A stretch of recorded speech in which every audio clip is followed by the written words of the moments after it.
Hi, Mary Alice here, back with you on Monday. Happens to be Halloween 2022. I got my candy ready. Man, I've had my candy ready, which is a mistake, to get it early because somehow it disappears and I have to go get more. That's my guilty pleasure.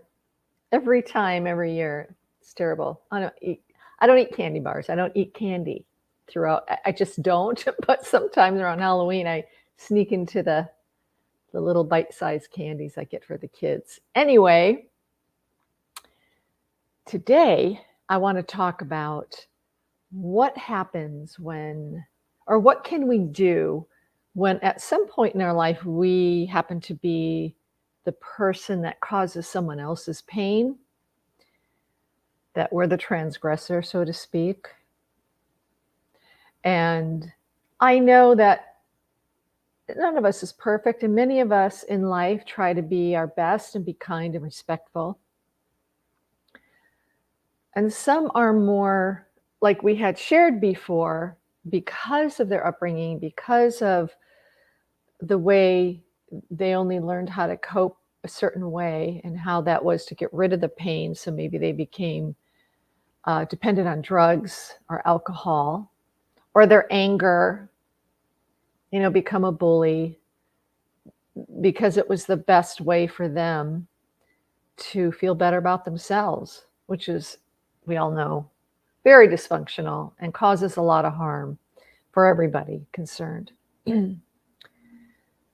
So between really the tough transgressions and even the simple ones, like, I've lost my temper a few times in my life and have said things that I'm not proud of. And so how do we handle when we're the ones causing the pain? Well, I'm going to share something with you, which is quite an unusual and amazing story in my life.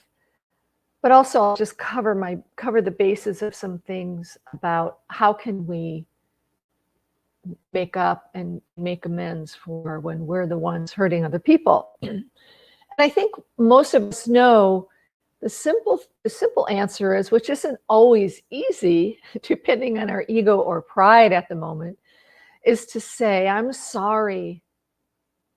Is to say, I am sorry. And depending on the transgression, depending on the pain you caused, some people I know in my life stole money because they were on drugs. They stole doctors' prescription pads because they were so desperate for that drug, and they wrote themselves a prescription. Others that I know would just manipulate and lie to me because they were addicted to something. And of course, I was an easy target, being codependent, wanting to make everybody happy. I would believe them and go along with their story. So or being a bully, when someone is a bully and they're so mean, and maybe you were the bully. Maybe that was the only way you knew to deal with your pain when you were younger, was to be a bully. And I shared with you how I was terribly bullied for a couple of years in my life when I was in grade school. And I learned years later, that this kid, he was being bullied at home. He was being used at home. Now, you don't think of that, right? You don't think of that at the time, that when someone's hurting you and bullying you, or outright gaslighting you or manipulating you, we don't think of what caused them to be that, right? Of course we don't, because we're like shocked and we're like, what's going on? What's happening? Why me? Especially when you're a kid.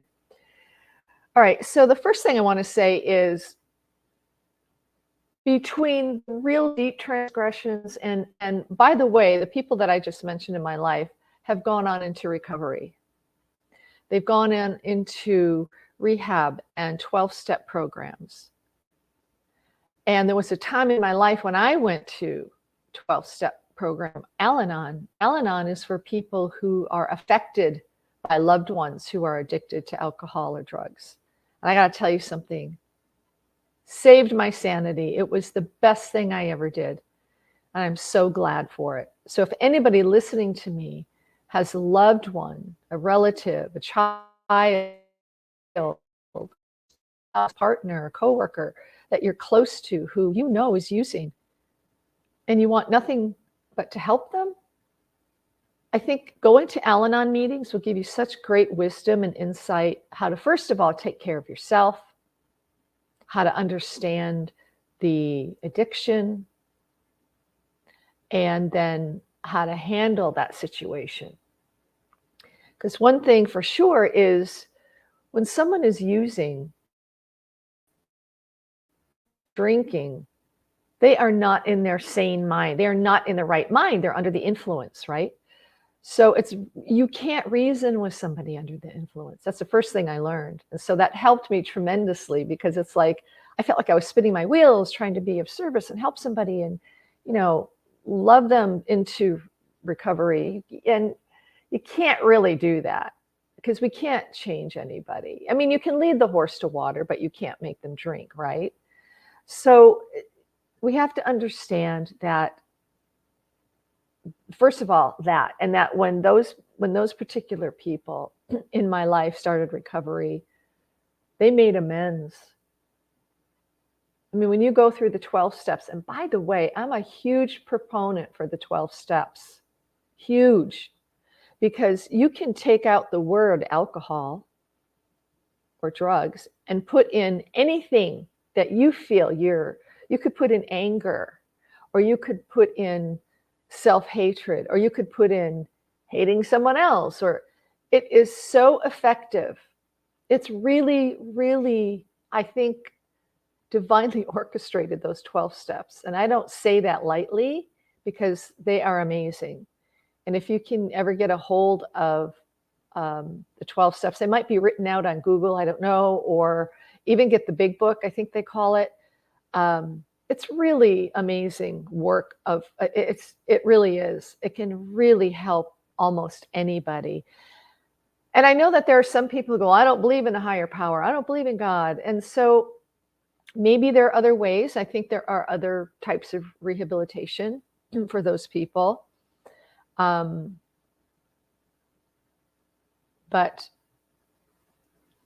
I feel like they're still being guided to recovery. I mean, I know atheists. I know people who don't believe in God or a higher power or spirit or whatever we want to call it.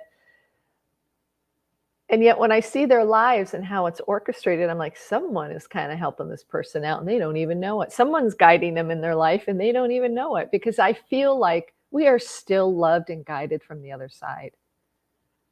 And that their journey's not done, and something's going to occur to them. And I've seen this in their life where there's this moment of,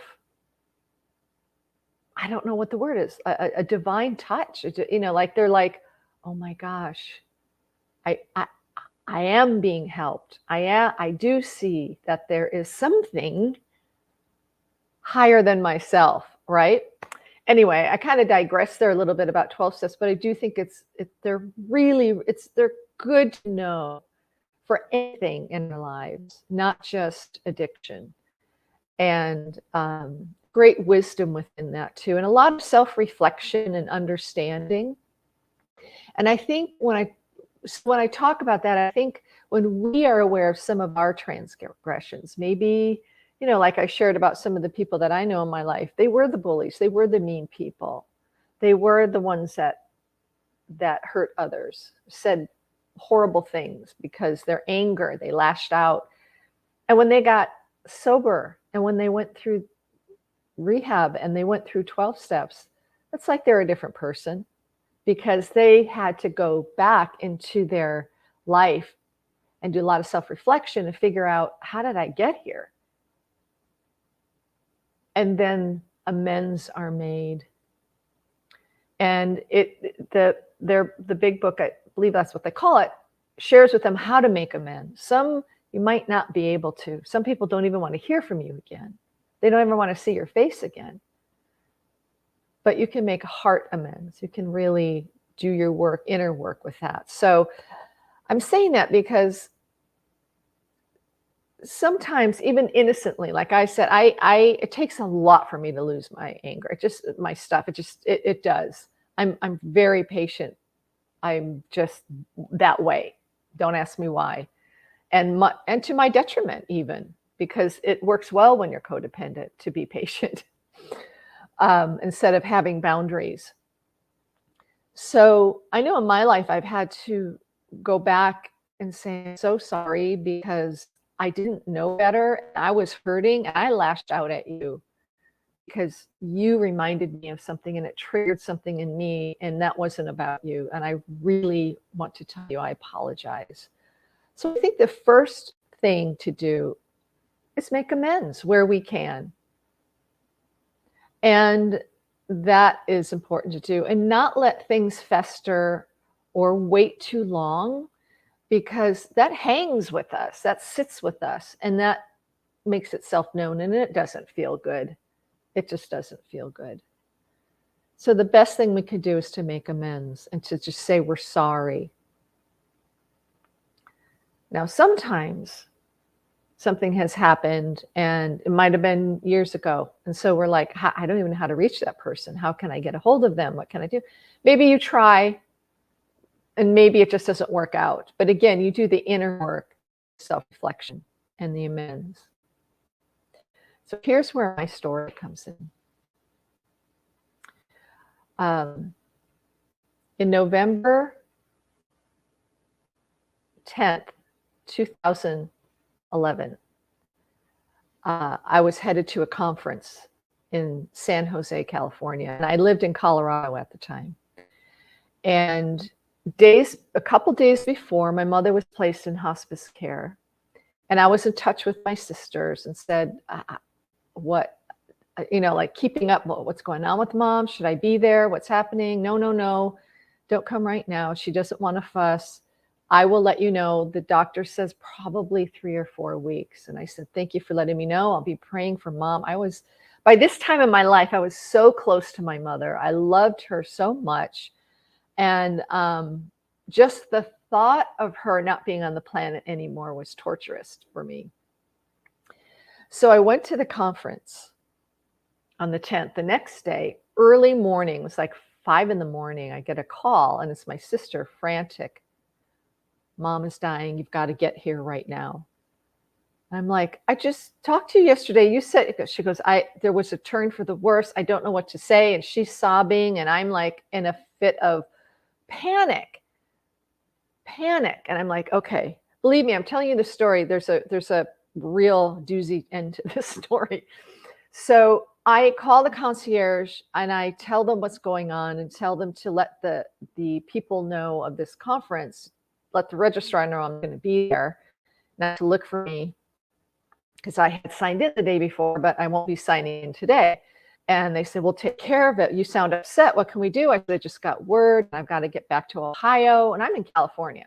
That's no short trip. And she goes, don't worry, ma'am. I will get a schedule for you and I will get back to you. So she called me like within 10 minutes and said, here are the flights.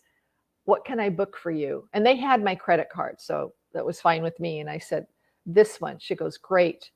And I'm like sobbing. I'm like, can't even hear her. I'm crying so hard. And I heard lobby. I heard 10 o'clock. I heard, we'll have a car for you. All these things I didn't expect. I mean, you talk about God shots. You talk about what a blessing. Because in my head, I'm like, how am I going to get home? What am I going to do? And this beautiful person, this concierge, took it upon herself to help me. And I was beyond grateful. So I'm packing up. I order some like scrambled eggs and coffee. I thought I got to get something in my stomach. I've got to be flying all day. So put makeup on for the 6th time. I keep sobbing and, anyway, it was a mess. So I get down to the lobby. It's like 10 to 10. And the concierge, this young woman, was looking at me. She's like, oh. And I went, you said 10 o'clock in the lobby, right? She goes, oh, no, ma'am. I meant your flight was at 10 o'clock. I'm like, oh, crap. I'm like, oh no, because I wasn't hearing her. I was upset. And I'm like, oh dear, okay. Or it was 9 o'clock, something like that. So whatever time it was, I got the wrong time. And so she said, look, I think this will work for you. Just go to the airport. We have a car waiting for you. Go to the airline. And I forgot what airline it was. I don't even know. United, Delta, I don't know what it was. Southwest. I can't even remember what airline it was. And so she goes, they'll help you. I know that they will. I said, thank you. So I went. I'm like, look, a mess. I didn't even care. And went to the counter and told them the situation. And they saw that I was booked on that flight, and I got mixed up of it. So the best they could do was get me a flight to get to Ohio. Now remember, this is morning in California. I'd be in Ohio by 11 o'clock at night because there were all these stops, but that was the best and quickest way for that day. And I didn't know what to do. And I'm like, I've got to get home. And so I did that. I just took the flight. Connection though, I'm sobbing quietly. I'm on the phone, like my sister's holding the phone up to my mother, and I'm talking to her during, when we had to change planes and all that. And I was just a mess. And long story short, I get there, I get home. Now this is 11:11, and it's about 11 o'clock, 11:05. I finally get into a taxi, going to go out to my parents' home, which is where the hospice was set up. And that was about a 40-minute drive from the airport, 50-minute drive from the airport. I get a call from my brother-in-law saying, where are you? I said, I'm on my way to my mom and dad's. And he goes, I'm so sorry to tell you, your mom just passed. Come to our house. I went, okay. And I was just beyond. So, but something told me, my mom waited till I landed because she had just passed when I got in that taxi. I can't tell you why I think that, but I think that. And my sisters had been with her throughout the day and everything, and my father. And anyway, I get out there. I go to my sister's house. They turn around and go back to my parents' place. And because my sister needed to pick up some documents. She was the executor for them. So she picked up some documents when I needed to go back out, have my dad sign something. I don't know what that was about. But anyway, we all go back out there. My mom was still there. I went into her room. I just held her hand. And she was already gone. It was obvious. And I just was talking with her. So how much I loved her, and so sorry I didn't make it. And I was so sad I didn't make it in time to say goodbye. I still feel it. But I know she knows. And so the next day, so after that, go to my sister's house, staying with my sister and brother-in-law. I help her out. We have to go make arrangements, right? And my mom had everything planned. My mom was an organizer, so we knew exactly what to do, where to go. So we're headed to this funeral home that my mom picked out. And my sister called ahead of time and said, that we were coming, and they knew her. They knew all about what was happening. So we need to go make arrangements for the service and pick out other things. And I'm looking at the name of this funeral home. I'm going, boy, that sounds familiar. Like from my childhood, because I'm back home where I grew up, and I'm like, it's just something I recognize. So we walk in. It's a long hallway, and I see these two gentlemen walking toward us to meet us for this appointment. And suddenly I'm looking like, oh God, oh my God, it's the kid who was bullying me and beating me up. And I'm like, that little girl in me started freezing and freaking out. And I'm like, what's happening right now? And it all dawned on me because of the name. I figured out the name, and I'm like, oh, holy hell, what's going on? But I'm like, come on, Marielle, you're an adult now. He might not even recognize that, no. But I'm like, that I was frozen. I'm like, oh gosh, this is awful. Well, he and his brother now own this funeral home that belonged to their father. Now everything started connecting. I'm like, okay, okay, okay. It's all like flooding back, the name and the association. And they walk up and they greet us. And the first thing that he said, he looked me in the eye, he grabbed my hand. He goes, first of all, I am so sorry for the loss of your mother. She was a wonderful lady, and she had such a beautiful reputation in the neighborhood when we grew up. And I knew that. And he said, second of all, I have to apologize to you. I'm sorry it's under these conditions, but I'm glad I get to apologize to you. You never deserved what I did to you. I have no excuse. I am so, so sorry.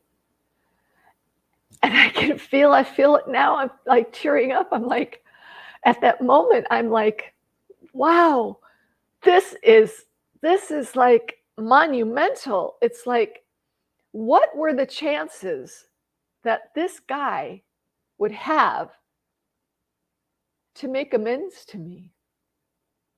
And remember that he did that. And I'm sorry, I get emotional when I think about this. And it was like this weight was lifted off me that I didn't even know was still there in me. And what a weight must have been lifted off for him to be able to apologize to me. Now this was, oh my gosh, I'm trying to think, 48, 50 years after all that went down, and he remembered. And he had a chance to apologize to me. And he mentioned it again later that day. And I was over it. I was like, it's okay. Thank you for apologizing.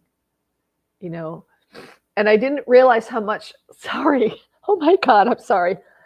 I didn't realize how that was still affecting me, because I thought, you know, I've been in therapy, I've worked on, you know, this is over. But I think I was more touched with the fact of this divine moment of amends and how much it meant. Like, I'm like, I never in a million zillion years thought I would ever see this person again, nor think that he would even apologize, right? Oh my gosh, I'm really sorry. It's still, I just get still very touched by it, because more so not because of the bullying, but because of that interaction of amends that must have lifted a weight off of him, and how it affected me. And I'm so happy for him. I remember feeling like, wow, that's amazing. This interaction at this time, at this moment, that was incredible. And it turns out, you know, he said he had bullied a few other kids too at school and whatnot, and he is not proud of it. And he went through a period of addiction of some kind, I believe, and went through rehab and everything. So he was very conscious of making amends. And he said when he saw our name on the register, he was kind of taken aback. And he knew our family, obviously. He knew, our family and my sisters and my parent. I mean, because he was in the neighborhood, but he was kind of like the Wally of Leave It to Beaver. Was that his name? Is it Wally, or what's the kid who was, hello, Mrs. Cleaver, but he was a real rascal behind the scenes. He was kind of like that. He knew when to look appropriate and say the right things, but behind the scenes, he's beating the crap out of me and other people. Um, but all this flood of emotion for me was there because it was, and you could tell it's still there because how many people get that opportunity to make amends? Years, 50 years. I was like 8, 9, 10-ish at the time when that was happening to me. And when I saw him, I was 52. Is that right? 50, 51, I don't know. Anyway, you get it. I'm 67. So anyway, I mean, that blew me away. And it still does when I think about it for so many reasons. All the reasons I talked about, and how we never know how the divine is guiding us in ways behind the scenes. Even all the blessings, all the things we might pray about, or we might think about, or we want to, what people say, manifest in their life, but we don't see what's going on behind the scenes. It's like, I like to think of it as, they're organizing everything. And it might take longer than we would imagine, but it's always for the best outcome. And to just have faith and to believe. And oh, thank you, Sherry. Yeah, it is. You could tell it still affects me. I haven't talked about that openly I think since my mother passed away. So feeling that, holding that in, and just recognizing the beauty of it and the divine appointment of it all, and he seemed like such, I could tell in his eyes he's been through a lot, and I could tell the sincerity in his voice, and even his brother, his older brother. I remember him. I thought he was always very nice. And he kind of stepped away. I think he knew what, I'll give his initials, DM, was going to say to me. And yeah, anyway, it's never too late to change ourselves, to not judge ourselves.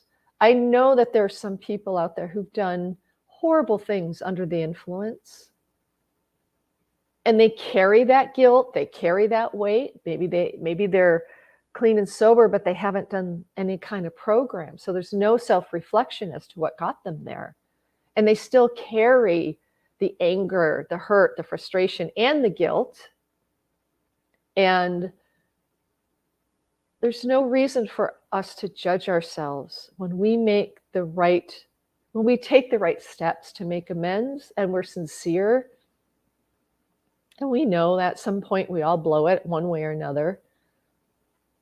And sometimes we need to even apologize to ourselves, make amends to ourselves for hurting ourselves, for not loving ourselves. And I've had to do that for not loving myself enough and causing pain to myself when I was a lot younger. I had an eating disorder because I was just hated myself. I hated the way I look. Grew up in the days of Twiggy, and I was not Twiggy. I wasn't overweight, but I had shape to me, and I thought something was wrong with me. And she was the role model back then, and that started me on this path. And so, again, there was no one around me to tell me any different, or to, you know what I mean. So anyway, to forgive myself, to forgive people around me who didn't know better, but it made me who I am. And to know that my parents, when I was young, my father was just abusive, and he was drinking a lot, but he was high functioning. So a lot of people didn't even know that was a problem, but it was. And with my self-reflection, and also just going through having a degree in psychology and going through all this stuff and classes and courses in addiction, all that stuff, I understood, I could see why my father was the way he was. I don't excuse his behavior and the hurt he caused, but I understood why he acted that way. And same with my mother. The way she was raised was horrendous. And she was very codependent, and I understood that. And that was what was exampled for me when I was younger. Now, she changed her way. Everything changed over time. So there's all that, except for my father. My mother changed completely. And I learned from her, and I grew from that. And we grew very, very close, like I said, when I was an older adult. Anyway, I just wanted to share that we can, when we have the opportunity to make amends to ourselves, to love ourselves, not hurt ourselves, not judge ourselves, but to be humbled and to know that we are still greatly loved, and we're still have the help we need from beyond. We do. It's there. We all have our guides, our helpers, our team, and we can ask them for help. A lot of people don't believe that. I understand. I don't know if I did a long time ago. I knew there were angels. I always believed in angels. And I don't think necessarily they're, have wings and halos. I think we're personifying that, but they are an energy, an entity that can help us when we need it. And obviously the life force, the creative force of life that flows through us, in us, out us, around us, everything is magnificent. We don't even have words, we try, but I think religions personify God. We say God, and it puts God in a box. I think it's such a little word, if you ask me. For me, my perception, I can't think of a word, but the description even is hard to come by, but the love that's there is enormous. And we all have a chance to be our best selves and have self-reflection and develop self-love and courage and forgive others. Now, sometimes, you might not have that moment with someone who hurt you to say they're sorry. And like I did, and I know my father did over the years, but I don't know how much he knew it because of his personality. But anyway, knew the pain he caused. Mm-hmm. I just think he felt like that was something he needed to say, but I accepted it. I'm like, okay, I'd forgiven a long time ago, but it's okay to be your best self and sit with your power, sit with your true self, and know that you have a lot going on inside you, and you are an amazing human being and a miracle on this planet. You truly matter. You do. This is what I want you to know. So watch the other videos. This is the first one you're watching. Hear what I have to say. Because before I leave this planet, I want people to know you can be your best self and how to do that. I know it helped me tremendously in my life, and I want it to help others. So thank you for being here, and I appreciate it. Thank you, Sherry, for your kind words. I hope you have a great week. I'll see you Friday. And I have two things I might talk about. I'm trying to figure out which one. It might be, how do we cope when we're grieving or really depressed? Like what can we do for ourselves when we feel frozen in those emotions? Or I think I might do that. I think that would be helpful. So thank you so much. And I hope you have a great rest of your week. Take care, everybody.